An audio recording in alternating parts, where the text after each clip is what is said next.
Once upon a time, in a magical land not so far away, a boy set out on an adventure that would change his entire life. He bought a car deep in the heart of Mexico and set out to travel to discover himself and his family and their origins. But before this adventure began, he decided he needed a really hearty breakfast to start off his travels. And he found molletes, an incredible open-faced sandwich. And that boy still dreams about them. And so that's why we are going to make them today on Sweet Heat.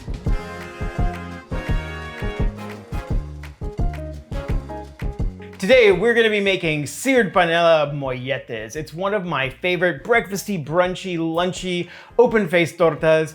I love them. They're super easy, super versatile, and this one happens to be meatless, and I guarantee you, you are not gonna miss the meat. And even if you did, you know what? Sprinkle some chorizo on it, make it the way you love it, and you are going to die when you eat this. So the first thing that we're gonna start with is the bread.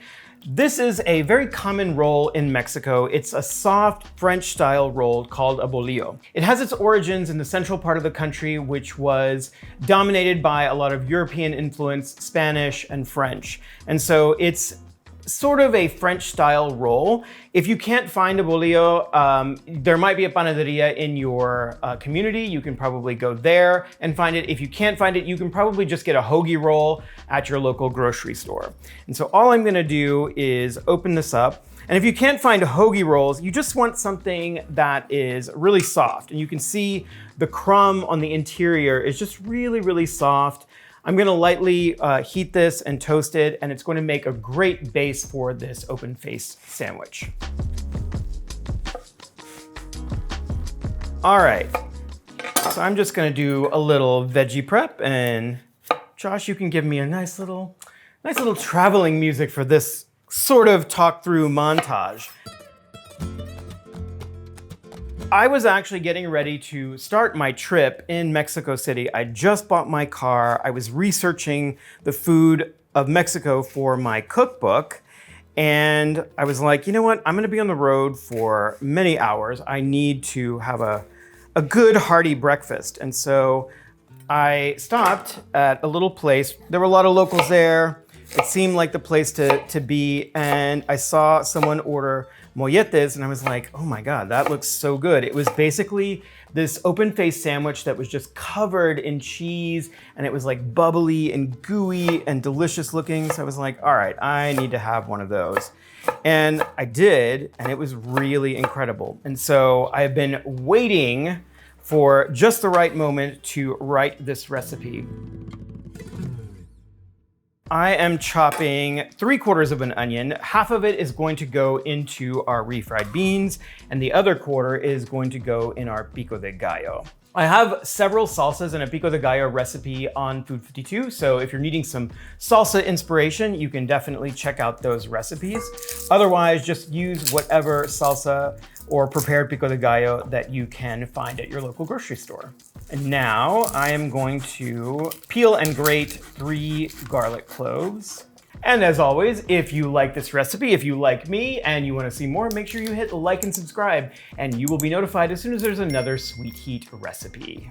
So for the pico de gallo, I am using a nice red tomato. This happens to be Aroma, but use whatever looks best in your grocery store or market. And I'm using 2 serranos seeds in because I like heat. If you don't want to use serranos, you can use whatever hot pepper you like. And these are chipotles and adobo, which I love. For a number of reasons. A, they are dried jalapenos, which I love. B, they're smoked, which means they're even more delicious. And C, they have this really amazing adobo sauce, which is super flavorful. And I find that you can make all sorts of marinades and salsas using this, especially if I'm trying to amp up smoky flavors. So like if you're making a barbecue sauce or a grilled marinade, you wanna really intensify that smoked flavor, but maybe you only have a gas grill. Using a chipotle and adobo will help give you all of that smoky flavor that you would get over maybe a a mesquite or a hardwood smoked type meat situation. All right, this is queso panela. It is a really, really delicious, very firm cheese. It's a cow's milk cheese. It's very fresh, but it's actually very firm. It has a very similar texture, and you can see it's very dense. It's very similar to paneer used in Indian cooking. It's really great because it can take really aggressive searing and grilling, which is what I'm gonna be doing today. You get a really nice kind of brown, crispy crust, and it kind of mimics either a seared chicken, a seared fish, or even a seared firm tofu. And it gives you that sort of meaty texture that is really nice. So put that over there. And I believe that is all of our prep. One of the questions that I'm really often asked is, I love salsas, but like I make, one or two, I need to up my salsa game. And so I'm always trying to find new and interesting different salsas for people to try. And so this one is ridiculously easy, but it packs so much flavor. So it's just crema, which is, you can sub, if you can't find Mexican crema, which is more like a creme fraiche, you can use sour cream thinned with about a tablespoon of just regular milk. And then we have our chopped chipotle, and I also have a tablespoon of that really flavorful adobo sauce that came in the can. And I'm going to use half of the garlic that we chopped earlier. And then I'm just gonna mix this together. I'm not gonna season it right away because oftentimes with sour cream and crema, there's salt added. And so I don't wanna add any more. Also, the adobo has a little bit salt. So we'll mix it all together and then taste it at the end and see what kind of seasoning we need. Really, really good. It does need a pinch of salt. Here we go. And that's about a 1/4 teaspoon. But again, you should definitely taste and make sure that it tastes good to you and not too salty. And perfect.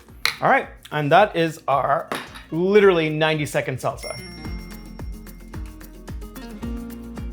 All right, so now we're going to get the beans started. So I've got my favorite cast iron skillet, beautifully seasoned. I'm gonna crank this up to high, and I'm going to add 3 tablespoons of extra virgin olive oil. And once that gets hot, we are going to saute our onions and garlic until they get really nice and brown and start to caramelize. All of those deep caramelized flavors are going to make you think that you're eating something really meaty. They're gonna add a lot of really delicious texture to this bean dish. So in the recipe, I call for canned beans, but because I'm me, I actually made my beans. And actually, I have recipes for frijoles de olla on Food 52, so check those out. So I'm gonna let this cook for about 5 minutes until about half of the liquid has evaporated, and then I will start mashing. I'm gonna give it a stir occasionally to make sure that nothing's sticking and nothing's burning, but it's gonna be fine just by itself for the next 5 minutes. After about half of the liquid is evaporated, you want to just use a potato smasher to smash all the beans. If you don't have one, you can also use a wooden spoon. They should be thick and creamy. The consistency should be like sour cream or Greek yogurt. And as they sit, they will thicken up. So you may need to add a little bit of water, a little bit more bean juice to thin them out. But these are completely done. Now let's work on the panela. All right, so I'm gonna start this by apologizing because I'm using 2 skillets. I really did try to make this all happen in 1 skillet, but what I found out is that when you try and sear the panela in a cast iron skillet, there's just something that it melts a lot differently. It really tries to grab onto the iron, and it's really, really messy. So I just opted to use a nonstick skillet for this and use the cast iron for the beans. So that is what we're gonna do. So I'm gonna heat this skillet up and add 2 tablespoons of extra virgin olive oil. And once that's hot, we will throw the panela in. We're gonna sear it on both sides. It's not gonna take very long. What we're looking for is deep golden brown color. Think of this as a seared chicken breast or a seared firm tofu. That's the kind of deep golden brown color we're looking for. Then it's all done.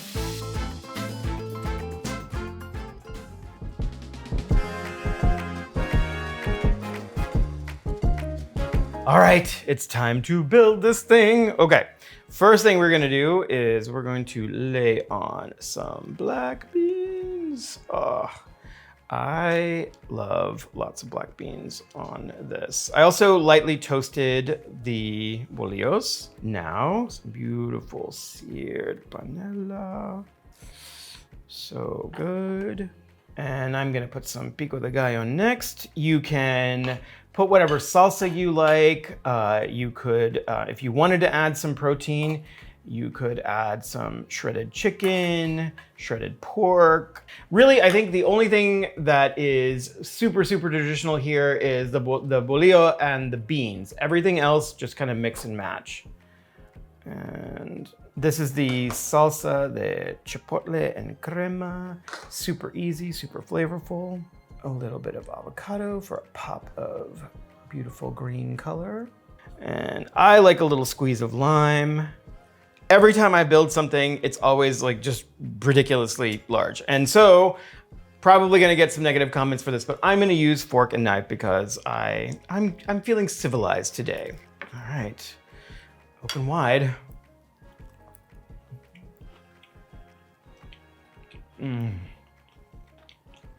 It's literally all there. Everything that I want in one bite. It's a really, really great, satisfying bite. And you know, if you're trying to go meatless or trying to get more plants into your diet, this is a really, really great way to really trick yourself into thinking that you're eating meat. I need to finish this amazing meal. As always, if you like me, if you like this recipe, if you want to make a mollete, make sure you hit like and subscribe and you will be notified as soon as there's another Sweet Heat episode, which in 2 weeks, it will be our Cinco de Mayo episode. And so obviously we're gonna be making some really amazing cocktails. So definitely come back.